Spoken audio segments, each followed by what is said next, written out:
लग्नासाठी कुठेही पैसे देऊ नका. मोफत स्थळे, थेट संपर्क व मोफत मध्यस्थी समुपदेशनासाठी सबस्क्राईब करून जॉईन बटनवर क्लिक करा व मोबाईलवरच परिचय पहा, संवाद करा. मित्रांनो, सर्वांना जय जिजाऊ. मराठा लग्न अक्षदाच्या लग्नाच्या गोष्टीवर चर्चा करत असताना तुमची आमची सगळ्यांची लग्न ही हमखास जुळणार याची गॅरंटी वॉरंटी आम्ही या व्हिडिओच्या माध्यमातून तुम्हाला सांगणार आहोत, आणि तेही अगदी फुकट मोफत, 1 रुपयाही न खर्च करता. मग आता त्याच्यासाठी काय केलं पाहिजे हा प्रश्न तुमच्या मनामध्ये निर्माण होणं स्वाभाविक आहे. आणि हा प्रश्न निर्माण होत असताना त्यासाठी आपल्याकडे रील्स पाहण्यासाठी रात्रभर वेळ असतो, मात्र एखादी जर माहिती आपल्याला ऐकण्यायोग्य असेल तर तिचं फक्त आपण शीर्षक बघतो किंवा इंट्रो बघतो, लगेच स्किप करतो, गुगलवर मोबाईल नंबर ढूंढतो, आणि मग आमचा पोरगा होता, आणि मग तुमच्याकडे मुली आहेत का, आणि मग आम्हाला गरीब घरची पाहिजे, कमी शिकलेली पाहिजे, तुमचा अनाथ आश्रम कुठे आहे, असे प्रश्न विचारतात. त्याच्यामुळे तुमच्याही झोपा मोडतात आणि आमच्याही झोपा मोडतात, आणि त्याच्यातून आउटपुट काहीच निघत नाही. आणि मग जे काही दलाल असतात, फसवणूक करणारे असतात, तर यांना आयतीच संधी चालून येते, आणि तो म्हणते मग आमच्याकडे अनाथ आश्रमात मेळावाच ठेवला आम्ही, 5,000 टाका, 7,000 टाका, 2,000 टाका, गेट पासचे टाका, याचे टाका. कोणी म्हणते 200 रुपये द्या, मी 10 बायोडाटे टाकते, कोणी म्हणते 5 बायोडाटे टाकतो.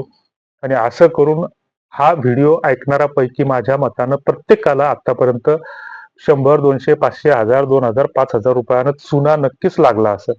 आणि मग काय करतो की आपण मग फसवणूक झालेली असते, आणि दुसरीकडे मग जिथे कुठे मागणी करायला जातो तर आपलं शिक्षण असते 12वी आणि पोरगी असते BAMS, आणि मग म्हणतो की आपण पोरीच्या अपेक्षा वाढल्या, पोरी हे पाहिजे ते पाहिजे. मग आपण काय करतो हे आपण, आपलं चेहरा किंवा आपली पाठ आपल्याला दिसत नसते. अशा गोष्टी आपल्या तुमच्या आमच्या बाबतीत सगळ्याच्याच बाबतीत घडतात. आता पहिल्यांदा हे समजून घेऊ की बुवा लग्न का जुळत नाहीत, आणि जुळले तर टिकत नाहीत. तर याच्यामध्ये बरीच कारणं आहेत. तर पहिली गोष्ट म्हणजे आपण शिक्षित सुशिक्षितपणाच्या नावाखाली, आधुनिकीकरणाच्या नावाखाली जे काही अलीकडच्या काळामध्ये अंधानुकरण सुरू केलेलं आहे, तर त्याचे परिणाम तुम्ही आम्ही सगळेजण भोगतो आहोत. असं म्हणा की आपण जे तुकाराम महाराज म्हणून गेले की शुद्ध बीजापोटी फळे रसाळ गोमटी, ते काही उगाच नाही म्हटले की जसं आपण पेरू तसं ते उगवत असते. यात काही शंका असायचं कारण नाही. 44 डिग्रीवर तापमान गेलं तर ते कशामुळे गेलं, तर आपण वावरात झाडच ठेवले नाही, कारण त्याच्यावर वानरं बसतात म्हणून आपण हे केलं. बरेच जण आम्हाला प्रश्न विचारतात की तुमची फी किती, कोणी म्हणतं की तुम्ही लग्न आमचं जुळून देता का, तुम्हाला ₹1,00,000 देऊ, 2,00,000 देऊ. पहिल्यांदा आम्ही हे स्पष्ट करतो की आम्ही कुणाचे लग्न जुळवत नाही, किंवा आमच्या माध्यमातून लग्न जुळतात असा दावा आम्ही कुठेच करत नाही. पैशाचं प्रलोभन कुणीही आम्हाला दाखवू नये कृपया, कारण आम्ही शेतकरी आहोत. पाठीमागे आमच्या हळदीचं बियाणं पडलेलं आहे. शेतकरी स्वतःच्या गव्हाच्या खळ्याला, बैलाच्या तोंडाला मुचकं सुद्धा लावत नाही, खळ्यावरचं कधी मातेरं जमात करत नाही, आणि वर्षभर दारामध्ये येणारा जाणी दोषी गारुडी भारुडी कोणालाच आम्ही वापस कधी पाठवत नाही. देणं हे आम्हाला माहित असतं. ही आमची शेतकऱ्यांची जात आहे, आणि हाच आमचा शेतकऱ्याचा धर्म आहे. त्याच्यामुळे पैशाचा विषय कोणीही आमच्याजवळ काढू नये. बाकी ज्या गोष्टी असतील तर त्या गोष्टी आपण स्वीकारल्या पाहिजे. आमची कार्यपद्धती काय आहे ती समजून घेतली पाहिजे. दुसरी गोष्ट अशी की कोणीतरी आमच्या ओळखीचं नसते, तुमचं नाव ऐकलं, तुमचं व्हिडिओ पाहिला, तुम्ही लग्न जुळवता का ना, आम्हाला पोरगी पाहिजे, तर आम्ही तुम्हाला कशासाठी मुलगी सुचवावी. समजा मी वाशिम जिल्ह्यातला आहे, तुम्ही बीड जिल्ह्यातले किंवा पश्चिम महाराष्ट्रातले आहात, आणि आम्ही एखादी मुलगी सुचवली, ती तुमच्या तिकडे दिली आणि ती दागिने घेऊन पळून गेली, तर याच्या आधी फुकटच आमच्या विरोधात 2 पोलिसात तक्रारी दाखल झालेल्या आहेत. आणि आता जर तिसरी झाली तर उगीच मग ही जमानतदार पहा, हे करा ते करा, ह्या पारापंचायती कोण करेल कशाला. बरं, आपले सोयरे धायरे, जर समजा आपण ज्या तालुक्यामध्ये राहतो तर त्या तालुक्यात आपल्या जवळपास 100 गावं असतात, त्या तालुक्यातलं त्या जिल्ह्यातलं आपल्याला कोणी ओळखत नाही, आणि बाकीच्या जिल्ह्यातली आपली पोटचा गोळा कशाला देतील. मुलींच्या अपेक्षा वाढल्या हा आरोप पूर्णपणे चुकीचा आहे, निराधार आहे. त्याच्यासाठी कारणीभूत आपणच आहोत, जबाबदार आपणच आहोत. आणि ज्या काही मुली असतील तर त्या मुली तुमच्या आमच्या सोयऱ्याच्या, तुमच्या आमच्या भावकीतल्याच येतात, त्या काही विदेशातल्या परदेशातल्या नाहीत. त्याच्यामुळे असा आरोप कोणीही करू नये, हे आमचं म्हणणं आहे. बाकी लग्न जुळत नाहीत तर त्याच्या मागे कारण काय, की पहिले पोराचं आणि पोरीचं लग्न व्हायचं कशासाठी, की मुलगा असो की मुलगी असो, वयात आल्याच्या नंतर त्यांना परस्पर भिन्नलिंगी आकर्षण निर्माण होत असतं. म्हणजे मुलाला मुलगी आवडते, मुलीला मुलगा आवडतो. हे नैसर्गिक आहे, स्वाभाविक आहे. याच्यामध्ये काही कुणाला शंका घेण्याचं कारण नाही. आणि मग याच्यातून काही अनुचित प्रकार घडू नयेत, जशा आता काही अलीकडच्या काळामध्ये घटना घडत आहेत. तर असे काही प्रकार घडून आहेत म्हणून त्यांचं एक सहजीवनाचं नातं म्हणून लग्नाच्या माग खूप मोठी परंपरा आहे. मग ती धार्मिक आहे, सामाजिक आहे, कायदेशीर आहे, वेगवेगळ्या अंगानं सांस्कृतिक आहे, पारंपरिक आहे.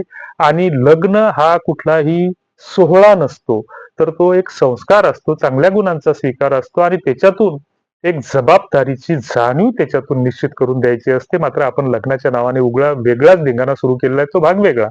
आता लग्न जुळवण्याच्या ज्या काही पद्धती आहेत, तर त्या पद्धती काय आहेत? याच्यामध्ये आपण हेही चर्चा करणार आहोत, की आमची लग्न अक्षदाची कार्यपद्धती कशी आहे, ती अगदी एका मिनिटामध्ये समजून आपण घेणार आहोत. आता मग लग्न जुळवण्याच्या ज्या काही पद्धती आहेत, तर आपली जी काही तुम्ही आम्ही जे काय आहेत, तर निसर्गाचं स्वामित्व आणि अस्तित्व स्वीकारलेली माणसं, वृक्ष वेली आम्हा सोयरी वनचरे असं तुकाराम महाराज म्हटले. तर वृक्ष आणि वेलीमध्ये तुम्ही आम्ही सोयीरपण सांगणारे माणसं, पण तुम्ही आम्ही झाडं तोडून टाकली, 44 डिग्रीवर तापमान गेलं, हा भाग वेगळा. परंतु मग हे असं असताना आपली एक संस्कृती आहे, एक परंपरा आहे, एक समाजाची एक जडणघडण आहे आणि एक या परंपरेची समृद्ध अशी एक वलय आहेत, त्याने त्याची एक साखळी होती, तर त्या साखळ्या आपण तोडून टाकल्या. आता तोडून टाकल्याच्या नंतर काय झालं, की त्या साखळ्या पुन्हा जोडायला आता अवघड आहे, आता ते जुटणं शक्य नाही. परंतु आपल्याकडे जो काही मामा मावशे काके जे काही असतील, आपली भावकी असेल, तर आपल्याकडे एक मध्यस्थ नावाचा पारंपरिक दुवा होता, की तो एखाद्या लग्न कार्याला आंब्या आणायला किंवा बैल आणायला सोयऱ्या धरायची, तर सोयऱ्याच्या गावामध्ये गेला की त्याला बाहेर कुठं झाडून काढताना किंवा पाणी भरताना विहिरीवर किंवा कुठे हे करताना एखादी मुलगी दिसायची किंवा दारासमोरून जाताना किंवा पाणी घेऊन येताना, चहा घेऊन येताना. आणि मग ही मुलगी कोणाची आहे? मग आता यावर्षी मग त्याच्या डोक्यात प्रश्न पडायचा, की अरे आपल्या भावकीतला अमक्याचा पोरगा या पोरीसाठी चालू शकते किंवा या पोरासाठी ही पोरगी चालू शकते. मग त्याच्या डोक्यात ते शिजल्याच्या नंतर ते जे मध्यस्थी असायचे, तर मग त्याच्यानंतर सोयरिकीचे फळ बसायचे, त्याचा तो संबंध जुळून यायचा. त्याच्यानंतर त्या देण्या घेण्याच्या हुंड्याच्या त्याच्या प्रथा आल्या, तो भाग वेगळा. त्याच्यानंतर जे काही आपले पारंपरिक विधी आहेत, तर त्या प्रत्येकाच्या मागे काही ना काही कारण आहे, काहीतरी तार्किकता आहे. मात्र त्याचं आपण काय म्हणतो, की संस्कृती सांगत असतो, परंपरा मांडत असतो, सांडत असतो, तिच्यासाठी कधी कधी भांडत असतो आणि त्याच्यातून मग पायंडे निर्माण करतो. मग ते चुकीचे आहेत, बरोबर आहेत, याच्यावर विचार करायला कोणालाच वेळ नाही. किंवा मारुतीचं दर्शन घेऊन मांडवात जायचं, मग त्याच्यासाठी डीजे आणला, दारू आणली, त्याच्या आधी जे काही वरातीच्या मिरवणुका निघत होत्या, तर त्याच्यामध्ये आपण त्याच्यातल्या त्या वाजवणाऱ्याच्या पुंग्या मोडून टाकल्या, मग भानगडी झाल्या, पोलीस स्टेशन पर्यंत प्रकरण गेले, मग ती वरातीची प्रथा बंद पडली. आणि मग ते सगळं आता फक्त नुसता हळदीचा धिंगाणा, मेहंदीचा धिंगाणा, परण्याचा धिंगाणा, एवढंच काय, की आता लग्नामध्ये जे काही मंगल कार्यालयामध्ये लग्न होतात, तर त्या ठिकाणी साड्या नेसून देणारे सुद्धा रेडीमेड यायला लागले. म्हणजे तुमच्या आमच्या बाया माणसाकडे जर एखाद्यानं नुसतं पाहिलं, तर आपल्या तळपायाची आग मस्तकाला जाते आणि तिथं तो नको तिथे हात घालून ओटी पोटात त्याच्यात ते खोसून मिऱ्याचे पदर खोसून तो साड्या नेसून देतो, त्यालाच आपण पैसे देतो वरतून. म्हणजे त्यानं स्पर्श केलेला हा चालतो. आणि स्पर्शामध्ये ताकद असते हे वेगळं सांगायची गरज नाही, की एक स्त्री आणि एक पुरुष हे जर एकमेकांच्या दोघेही अनोळखी असतील आणि संपर्कात येत असतील किंवा त्यांचा एकमेकांना स्पर्श होत असेल, तर तिथे त्या मानवी चेतना संवेदना जागृत होतात. हे नैसर्गिक आहे. तिथे त्याच्या अंतर्मनामध्ये जी काही झोपी गेलेली वासना असते, तर ती वासना जागी वाहत असते. आणि अशा स्थितीमध्ये आपण हे काय विकृत धंदे मांडले हे आपल्यालाच ठाऊक. अनेकांचे बळी गेलेले, तर लग्न मोडलेले येतं या प्री वेडिंग शूटिंगच्या नादात. नको ते अनुचित प्रकार घडलेले, तर तरी आपण त्याचं फॅड सोडायला तयार नाही. की तिथं एखादी काही भावगीत संगीताची काही गाणे लावायचे, तर त्या स्क्रीनवर ते धिंगाणा दाखवते, स्लो मोशन, फास्ट मोशन, तोंडात तोंड घालून मुके घेण्यापर्यंत आपण ही मजल गाठलेली आहे. आता याला जर आपण संस्कृती म्हणत असतो, तर ती तुमची संस्कृती तुम्हालाच लखलाप. आमची कुठलीही अशी संस्कृती नव्हती आणि ती संस्कृती आमची असणारही नाही. आणि मग त्या संस्कृतीच्या विकृतीतून जे काही समस्या निर्माण होत आहेत, तर त्या समस्या तुम्हाला आम्हालाच त्याचं तोंड द्यावं लागत आहे. तेव्हा हा जो पारंपरिक होता, तर या पारंपरिक मध्यस्थाला आपण काय केलं, की लग्नाच्या ठिकाणी तो मध्यस्थ जेवला का खावला का विचारलं नाही. तिथं राजकारण्याचे सत्कार करून बसलो, की ग्रामपंचायत सदस्यापासून तर आमदारापर्यंत, की ज्यांना आपलं गाव लुटून खाल्लं, तालुका मतदारसंघ तोंडाला लावला, त्यांना आपण सत्कार शाली देत बसलो. ते शाली धाब्यावर विसरतात का कुठं विसरतात आम्हाला माहित नाही.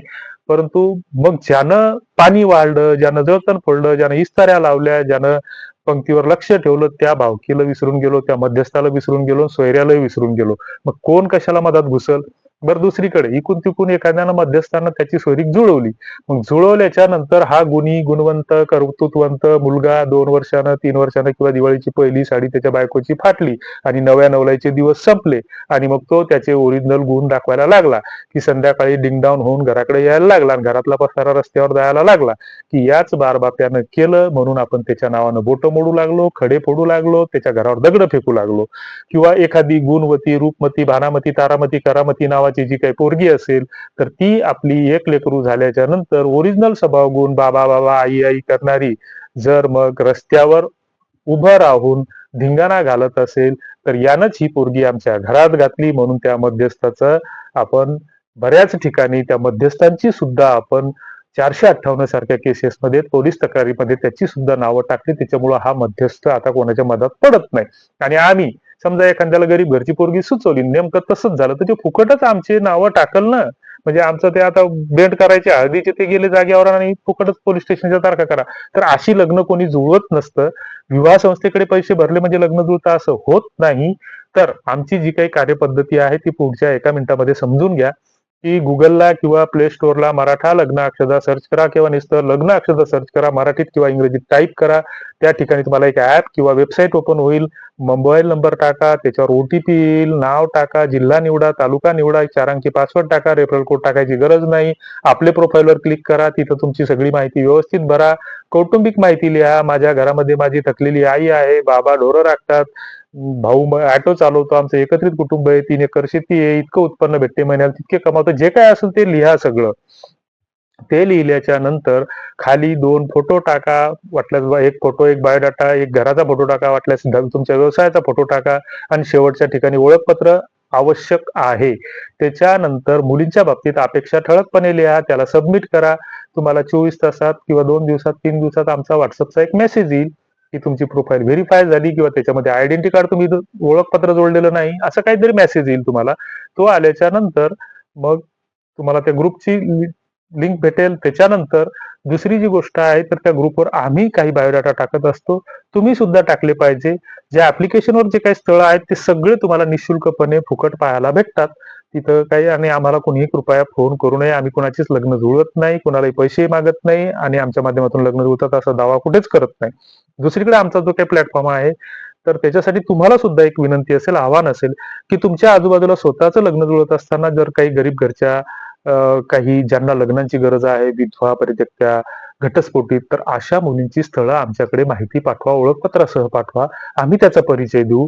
तुम्ही जर म्हणसाल की बा ही माहिती गोपनीय ठेवा, तर ती गोपनीय ठेवू, कोणाला सांगणार नाही, उघडणार नाही, त्यांचे लग्न जुळण्यासाठी बंद करू. मागच्या महिन्यामध्ये 2 लग्न अशी जुळली, एक सातारमध्ये आणि एक पुण्यामध्ये जुळलेलं आहे. त्याचं श्रेय आम्हाला घ्यायचं नाही, ते आमच्या माध्यमातून जुळतात असा दावा आम्ही कुठेच करत नाही. परंतु ते जुळलं तर सत्य जे आहे ते सांगितलं पाहिजे. दुसरीकडे आपलं जे काही मेंबरसाठी या व्हिडिओच्या खाली जॉईनचं बटन आहे ते क्लिक केल्याच्या नंतर जे काही युट्यूबचं सबस्क्रिप्शन आहे तर ते तुम्हाला ते घ्यावं लागेल. त्याचं मला वाटतं 29 की 49 रुपये असं काहीतरी ते सबस्क्रिप्शन आहे. ते घेतल्याच्या नंतर जे काही आमचे लिमिटेड मेंबर आहेत 550 तर यांच्याशी आम्ही म्हणजे एक त्यांचा मध्यस्थ म्हणून मोफत एक सेवाभाव म्हणून त्यांच्याशी आपण प्रयत्न करतो किंवा काही जे परिचय देतो आपण त्या स्थळांचे तर त्यांना डायरेक्ट त्या थेट संपर्क मध्यस्थी म्हणून आम्ही त्याच्यामध्ये भूमिका निभावतो. बाकी तुमच्या काही सूचना असतील तर त्या कमेंट बॉक्समध्ये नक्की लिहा. तुर्तास धन्यवाद. जय हिंद.